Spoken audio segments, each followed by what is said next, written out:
अपनी पार्टी के senior leader गुलाम हसन मीर ने कठुआ के बिलावर में आम शहरियों की हलाकत और वहां की बिगड़ती हुई सूरत हाल पर गहरी तशवीश का इजहार किया है। उन्होंने कहा कि मौजूदा हुकूमत इन हालात के लिए पूरी तरह जिम्मेदार है। मीर ने कहा कि हुकूमत शहरियों की हिफाजत को यकीनी बनाने में नाकाम रही है। उन्होंने हुकूमत के पेश करदा बजट पर भी सवालात उठाए।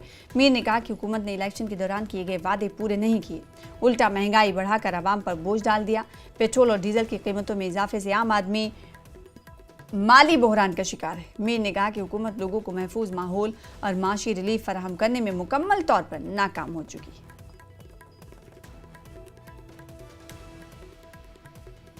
है।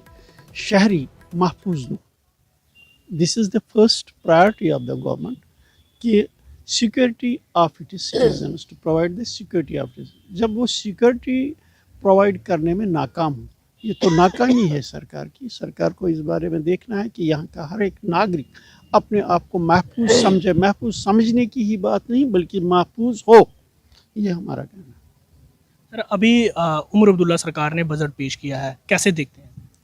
देखिए, बजट जब हम देखें, लोगों को, आम नागरिकों को इस बजट ने नाउमीद कर दिया है।